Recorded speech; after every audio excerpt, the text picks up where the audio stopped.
seneliswe esinakho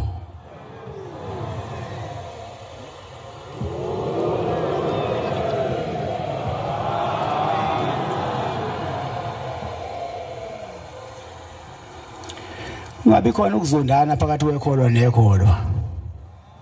Amen. Bese kuhele izimoya ukuzwana phakathi kwenu.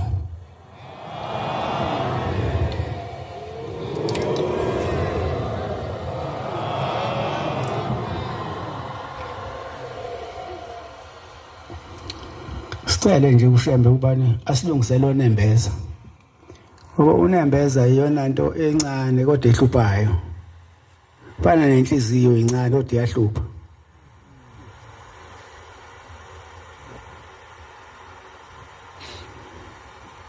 Kona into ekhulunywa umkhulu ilanga athi inhliziyo yenkawu.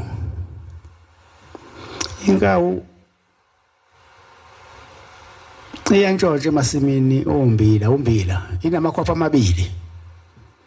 Kodwa mayingene la nolayini ayinangqondo phela inkawu. Mayingene la kulayini umbila ingazifika kaNongoma.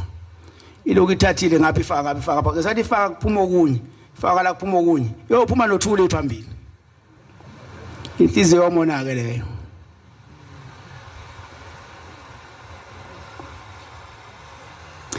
Masifuna nje uwabathandiweyo nje kushembe. Akhele izimo yokuthandana phakathi kwamaNazaretha.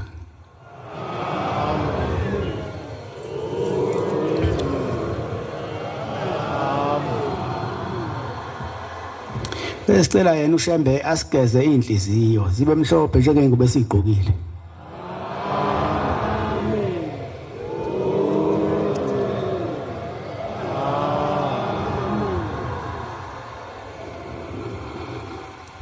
Abanenhlanhla ke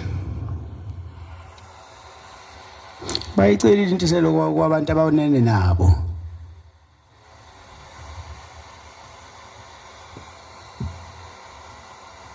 Nakwabakoletayo lalelani maNazaretha.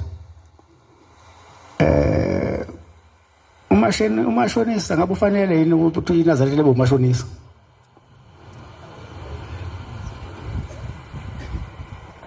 Cha sengiyabuza weMaNazaretha kufanele ukuthi iNazaretha lebe umashonisa. Ngokushiya nani ke lokho? Kani ufuna ukuphendula? Ushithi no umashonisa. Ngwaba baba.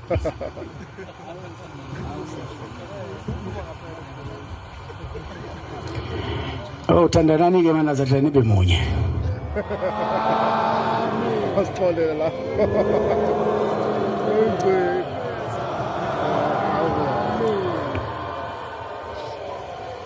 Ungabi uthando elisebusweni kube uthando olusuka enhlizweni.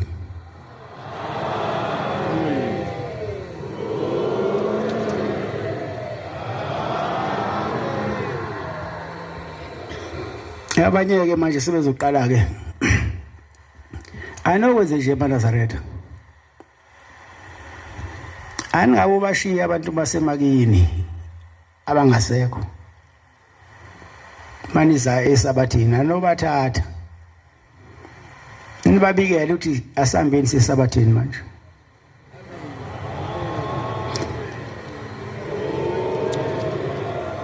So khona abantu abahamba emhlabeni bengakholwa abasenosizi la bekhona abantu babebheka wena uza la ethempelini babe nethemba kodwa manje uthatha isicebu sakho ungabakhulumisi.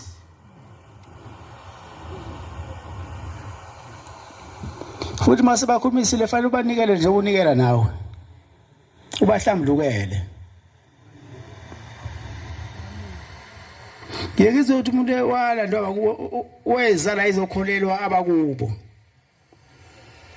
Kodwa ngibone sephambana nemithetho kaShembe ngiqale ukuthi kanti sebakholelwa kanjani abantu bakubo mase sephambana nemithetho kaShembe.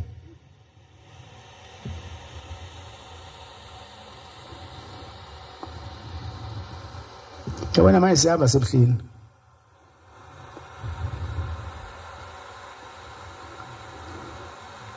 Ufuna sambe ngendlela yakhe. Ukuze noma kubukhuni asingenise emzini wasebuhlini.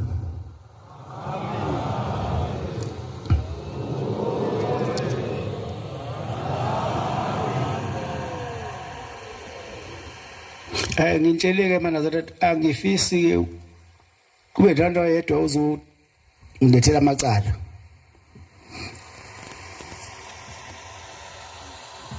Amacala ngakini anowathetha ngakini. Ebuhleni siyokhonza uJehova, siyothetha amacala, siyocela uNkulunkulu basibhale encwadini yokuphila.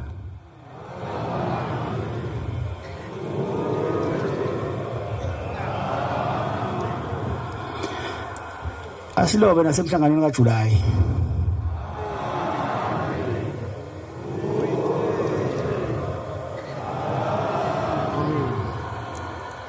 Nkosi busiseni ekuzwini.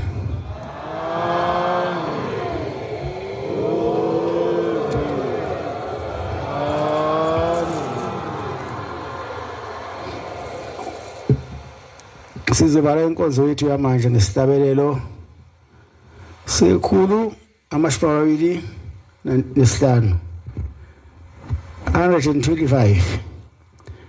Sicela umshumeli Dumayisa wasemakhosini asiholele isihlabelelo Inkosi Mbusise.